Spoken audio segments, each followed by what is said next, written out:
Hey everyone, it's Aubrey, recovering perfectionist, queen of distraction, wife, mom, wannabe minimalist. And today we're going to be chatting about my Project 333 fall capsule wardrobe, how things have been going. This is my second year using the Project 333 capsule wardrobe method. And it's the first time that I've really ran into any, I don't want to say significant roadblocks, just some bumps in the road that seem significant enough for me to want to share them with you all. And not just what's gone right or what's gone wrong, but I also wanted to share with you a week of my favorite outfits and the pieces in my wardrobe that are obviously a significant staple for me.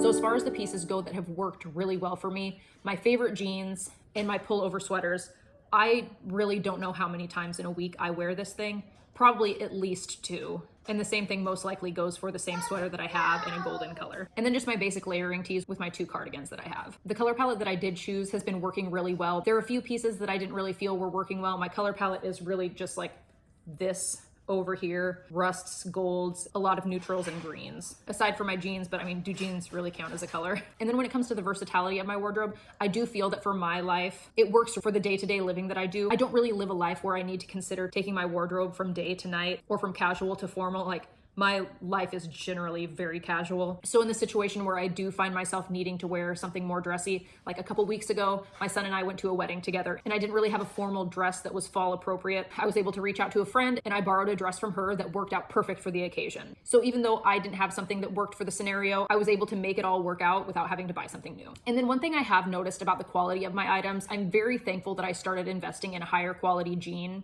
And while I do like having a higher quality, sturdier bottom, when it comes to the top half of me, I'm really still gravitating towards more budget-friendly items. I don't want to say I live a very active lifestyle, but I'm a mom of 2 boys. We spend a lot of time outside, I garden, and the stuff that I wear on top gets put through the ringer on a daily basis. I'm not at a point in my life where I feel it's worth me investing in any higher quality items because they're going to get dirty. I'm not going to spend $20, $30 on an organic white cotton t-shirt when I know that I'm probably going to get spaghetti sauce on it the first time I wear it.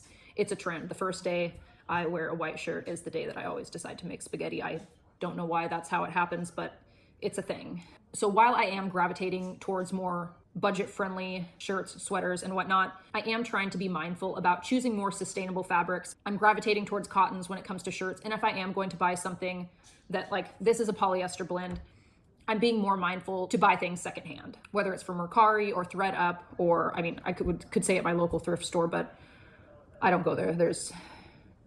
It's never exciting, to be completely honest, which is unfortunate.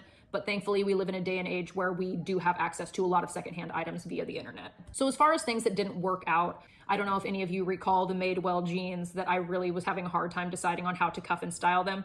I honestly haven't worn them out of the house. I've tried them on a couple times and I instantly take them off. I don't think it's so much the cuff situation or the length that's bothering me. It's the wash. It's just, there's no variation in the shade of blue. It's just like one color and I'm not a fan. It's not working for me. So I think that I'm probably just going to try and sell those jeans. But my skinny jeans that I was very adamant about keeping, they're just very skinny. I'm about, I think, 10 pounds more round than I was last fall. So they're just a tad too snug for my current rear situation. They're uncomfortable. So I parted with those. And I did make a gamble and I bought a couple pairs of jeans from Old Navy, and one of them actually worked out well. And even though I wouldn't consider Old Navy like a high quality denim brand, they'll work for this season of life where I need a little extra give. And then on top of those Old Navy jeans that I got, I was also gifted a pair of Joe's jeans, I believe they are. Now, I don't know who Joe is, but my friend who gave them to me said that they are a good quality brand. So I'm excited to have those. They're still a skinny jean. There's just a little bit more give in them and I can still feel my calves after a couple hours of wearing them. And then again, back when I had put the fall capsule wardrobe together, I was debating on whether or not to pull out my denim overalls. I did end up bringing those out and throwing those into the mix. I wanted to have another pair of overalls for outdoor work and whatnot. It's just nice to have this time of year. Another thing that didn't work out for me was my green Old Navy vest. I opted to pull that out versus my black one. And I found myself on several occasions wanting to wear a vest, but the color palette that I had going really just needed a black vest versus a green one. So I just swapped those out for now. There was also a maroon hooded cardigan that I had gotten from ThreadUp. I was really excited about that, but every time I put it on, I just feel like it washes me out and I end up going for my green cardigan, which just makes me look generally more alive. So the next item, I don't want to say it didn't work out because it did work. I just stained it. It was my green long sleeve shirt. I was wearing it with overalls one day and I had made some like real nice hearty, greasy homemade mac and cheese, and I dropped a mac and cheese piece down the bib of my overall and it got all over the shirt. So now it's a pajama shirt. And then just a couple items that I haven't really felt drawn towards. We haven't really been experiencing any super significant cold weather. It's actually been warmer than it normally is this time of year. But the layering tanks that I decided to keep out, I only wore each of them maybe once.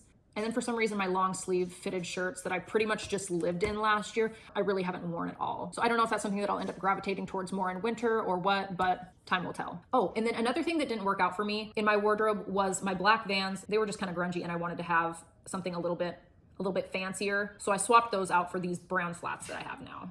I honestly do feel like at this point, I could probably pick out 10 items and live in those for about a month. So if I've been blabbering about Project 333 and you don't know what it is, we're just gonna do a quick Project 333 crash course. So Project 333 is the concept that every 3 months, you have 33 items to choose from in your wardrobe. These are things that you're going to be wearing out of the house. Any loungewear, workout wear, pajamas, socks, underwear, things like that don't count. The technical rules say that any accessories need to count except for any sentimental items like your wedding ring or a necklace that you don't take off. And while I have been dressing this way for the last year and I absolutely love it, I honestly just listened to the audiobook for the first time a couple weeks ago. And I will say, I wish I would have read the book sooner. I absolutely loved it. And while over the last year, I've seen so many benefits from simplifying my wardrobe, I'm glad that I now have all of the little extra insight and wisdom from the actual book. And there are just certain things from the book that I feel like that I really did miss out on when I just tried to cut the corner and just follow the rules based off of a blog post or a YouTube video that I watched. So while I do recommend starting this as soon as you possibly can because it's a wonderful life transformation, when you get a chance, read the book or listen to the audiobook. Okay, so now without further ado, let's chat about a week of my favorite outfits. So this first outfit, which ended up being what I'm wearing today actually, is one of my instant go-tos. It's the Old Navy jeans that I ended up getting, and then this Rust Universal thread sweater that I got from Target, I think 4 years ago. And it's a little pilly, but it's just good. On a cooler day or when I go outside, I like to layer it with my black Old Navy vest, and then I'll rock this with my brown boots. Outfit number 2 is again, just the same universal thread sweater in a different color. I don't always wear it with these Madewell jeans, but these jeans are realistically probably my favorite jeans that I have in my wardrobe. And with this combo, I'd typically gravitate towards wearing my leather Keds. Outfit 3 feels a little fancier to me. So just my simple cotton green V-neck from Old Navy with a cardigan that is actually also from Old Navy. The Madewell jeans. This outfit just makes me feel like I have my life put together.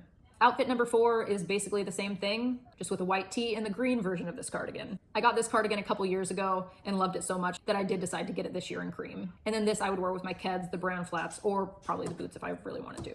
And then my gold necklace, I don't always wear it just because it often gets yanked on by small one, but when I do feel like I want to dress something up, I'll pull that out. Alrighty, outfit number 5 is just a casual, easy outfit. I feel like with my hair like this, I kind of look like a dude, but hey, whatever. Again, just that white tee, this flannel I got from Target. I think it's also universal thread. I got that a couple years ago and it's held up really well. These are the Joe jeans that my friend Nicole gave me. In this outfit, I would wear with either my Keds or my brown boots. Alrighty, number 6. This shirt is the sister shirt to the green one that I got the mac and cheese stain on, and I absolutely love this fit. I think I might end up replacing the green one because I really do just love this so much. And then this I would wear with my flats or my Keds. Alrighty, and with outfit number 7, we're just gonna get realistic here. I would ideally like to wear leggings every day, but also I feel like I need to hold myself to some kind of standard, especially when I need to leave the house. Now, leggings are a loungewear item, and loungewear means you don't wear it out in public, but when I go to pick up my son from school, leggings I will allow. Does after school pickup even count as a public place anyway? And then with this, just my green long sweater from Old Navy that I got a couple years ago that I still really love, and a nice pair of slippies. Alrighty, well that is that. Those are the things that have worked, the things that haven't, the good, the bad, the stained.